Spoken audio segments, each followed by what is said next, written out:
E ainda tem os auxiliares, né? Porque o juiz auxiliar do STF, o André Tudisco, que é funcionário do gabinete do Alexandre de Moraes, ele confessou que está analisando processos do 8 de janeiro a toque de caixa. Ele admitiu isso depois de errar o nome do manifestante Silvio da Rocha Silveira durante uma audiência. Senhor Gildemar, bom dia novamente. O interrogatório do senhor eu vou fazer em duas partes. Primeira parte, perguntas sobre dados pessoais e qualificação. Segunda parte, perguntas sobre a acusação feita contra o senhor. Nessa segunda parte, o senhor pode permanecer... Desculpa, eu falei a parte errada, né? O senhor Silvio da Rocha Silveira, né? Desculpa. Isso, Eu estou fazendo a toque de caixa aqui, estou até me confundindo. Então, senhor Silvio, eu vou repetir. Primeira parte, pergunta sobre dados pessoais e qualificação. Segunda parte, pergunta sobre a acusação. Está aí, a toque de caixa, sobrecarregado, porque tem que condenar todo mundo, sem, né, individualização de conduta, com aquele 8 de janeiro ali, um golpe de Estado com pessoas desarmadas, sem o apoio de forças militares, com um estilingue, né, e numa situação muito mais amena, a gente mostrou aqui no 4x4, do que acho que a gente viu em outros anos, 2006, 2007, 2013, 2014, com CUT, MST, PT, os amigos do Lula todos, quebrando, né, a sede dos três poderes, tentando incendiar, colocando fogo em sede de ministério. Mas a ideia é essa, Consta. A gente viu esses julgamentos todos aí aos lotes, né, sem direito à defesa oral dos advogados, com os advogados não tendo acesso a tudo, mandando defesa por vídeo, e aí mandava o vídeo de meia hora, e em 5 minutos já saía a decisão. Tá difícil, gente, está difícil. O ano está terminando de um jeito que a gente não gostaria que terminasse, né, Consta? Mas é aquela história, o Consta está aí enfrentando um novo desafio, um enorme desafio. O Brasil também, estamos todos nessa, né? A gente está todo mundo aqui junto e não vai desistir nunca. Lacombe, quem enfrenta Alexandre de Moraes enfrenta qualquer cancro, né? Agora, vamos lá. Quando o chefe cisma com alguma coisa, é isso, né? Tem que usar a criatividade, tem que fazer tudo a toque de caixa, confundir o nome. Para quê? Para fazer um simulacro de devido processo legal. Isso, para mim, é o que mais chama atenção, porque nós estamos vivendo essa inversão total de valores. Esse faroeste à brasileira, como diz o mestre Augusto, né? Os bandidos perseguindo os mocinhos. E nesse processo, tem muita gente que tinha que ter coragem para estar denunciando isso, entendendo que não vai ficar restrito aos bolsonaristas. Aliás, já não está, né? Mas quando você sacrifica os pilares de uma democracia, de uma república, que o Brasil nunca foi muito, mas quando você sacrifica os pilares mais básicos, que há 300 anos é o legado da civilização ocidental, todos são inocentes até que se prove o contrário, devido processo legal, tem que ter indício, tem que ter prova, tem que ter individualização, tem que ter crime previsto, não pode ser crime criado depois, ex post facto, e que retroage, não pode ser crime de opinião, tem que estar no Código Penal, na Constituição, em algum lugar. Né? Quando você joga tudo isso pela janela porque você quer perseguir aquele fulano, aquele cicrano, você está abrindo as porteiras do inferno. Você está liberando, geral, o puro arbítrio, o puro uso da força. É quem pode mais. Não existe mais a proteção da lei. Por isso, o Antonin Scalia é tão necessário nesse momento. Ler o Antonin Scalia. Né? Ele defendia justamente que até o diabo tem que ter direito ao devido processo.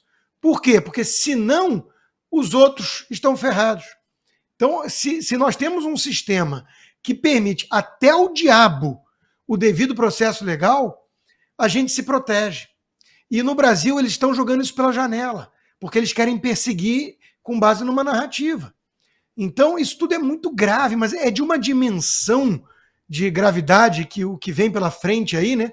Que eu fico pensando, será que esses isentões antibolsonaristas que sofrem daquela Bolsonaro Derangement Syndrome que tem aqui nos Estados Unidos do Trump, será que eles não se dão conta do monstro que eles estão ajudando a criar? Será que eles realmente acreditam que na hora que o serviço sujo for feito, e olha, vai ter que perseguir mais gente, porque vocês estão vendo que não está dando certo, né? Nós não estamos nos calando com ou sem câncer. Nós não vamos nos calar. Né? Então, vai ter que prender quem mais? Vai ter que prender muito deputado, alguns senadores. Tem gente de coragem nesse Brasil. Vai ter que prender alguns juristas, tinha que ser muito mais, né? Vai ter que prender alguns jornalistas, porque cancelar passaporte, rede social sob censura prévia e confiscar dinheiro não está dando certo. Não está dando muito certo para intimidar, para nos calar. Então, o que vão fazer com o Brasil? Vai transformar de vez em Venezuela? Então, essa turma dos isentões não está se dando conta disso. Eles estão alimentando, eu vi algumas postagens, né? O Braga Neto eu sou a favor de prisão de corrupto e de golpista. Quer dizer, criando falsa equivalência entre a quadrilha do PT, que tomou de assalto o Brasil e que colocou o Brasil agora no eixo do mal, de vez, e o Bolsonaro e os militares, alguns, né? O Mourão está bem, mas enfim, alguns que estavam dentro das 4 linhas, averiguando o que podia ser feito contra o verdadeiro golpe que foi dado. Porque todo mundo sabe de onde veio o golpe. O golpe foi o TSE fazer o que fez durante a eleição.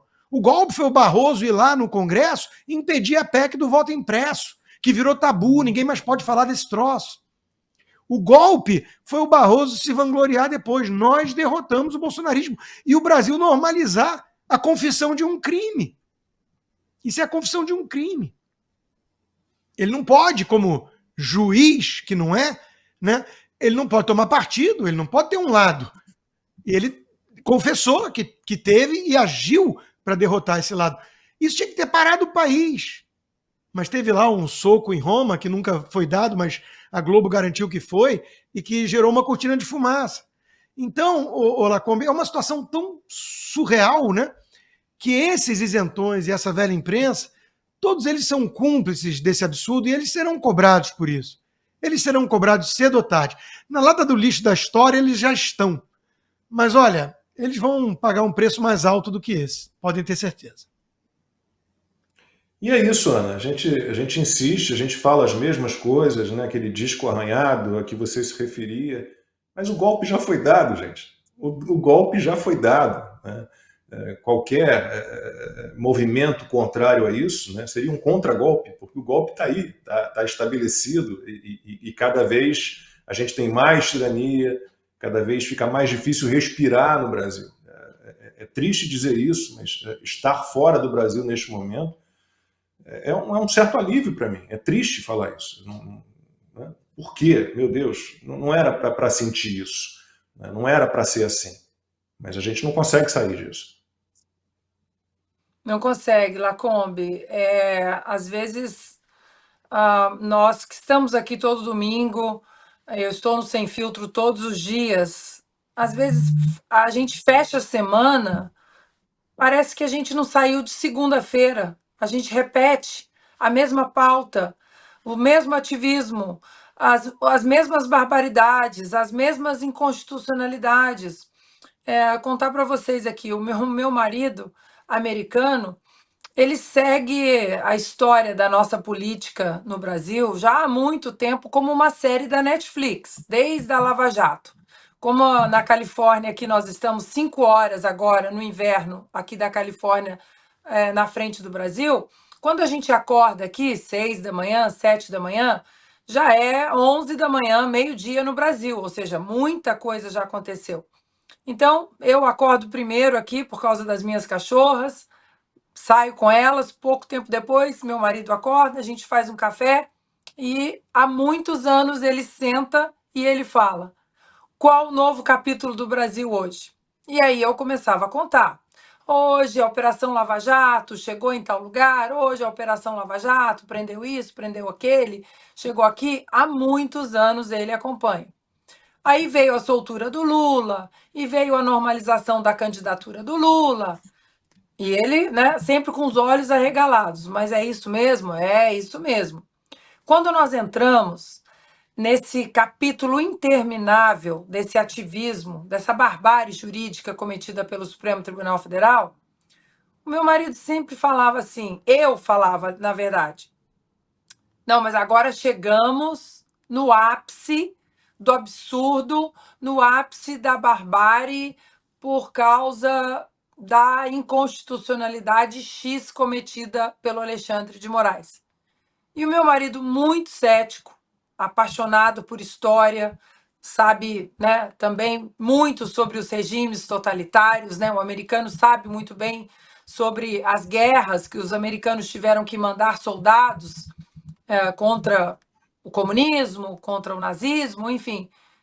E sempre que eu falava assim, mas agora nós atingimos o ápice, eu acho que pior do que está não passa. E ele olhava para mim e falava assim, será? E eu falava, não, não passa. Pior do que isso aqui, prender um deputado, um exemplo aqui para vocês, prender um deputado inconstitucionalmente numa canetada, num inquérito de ofício, numa canetada de ofício, não. Pior que isso aqui não passa. A Câmara dos Deputados jamais vai autorizar uma prisão como essa. O meu marido falava, será? E a Câmara autorizou. Então, assim, parece que não existe o fundo do poço para a gente. Mas nós temos que acreditar que esse fundo do poço, uma hora vai chegar. Sim. E que chegando ali, o único lugar para a gente ir de novo é para cima. Não tem como entrarmos 2025 entregando essa luta. Porque se nós olharmos as páginas da história da humanidade como um todo, muita gente já passou por coisa muito pior. E essas pessoas saíram daquela situação. O mal, uma hora, ele tem fim.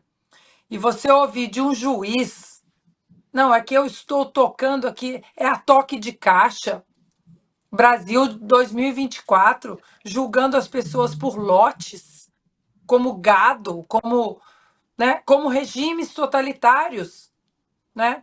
Ah, vamos pegar, imagina, o Béria ou né, o regime stalinista, vamos pegar esse lote aqui, lote 5, vamos julgar aqui.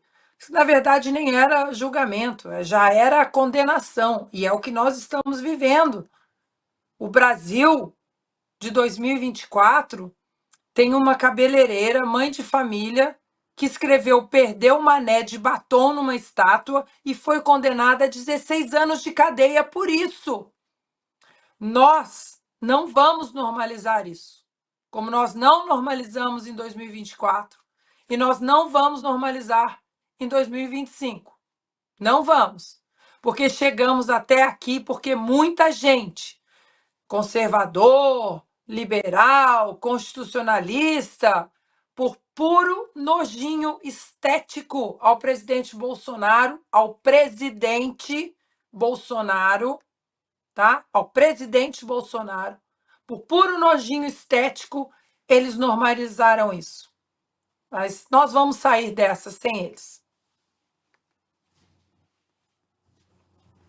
O fundo do poço é que você pode, né, tocar o fundo, pegar impulso para subir mais rápido. A gente espera sinceramente que assim seja.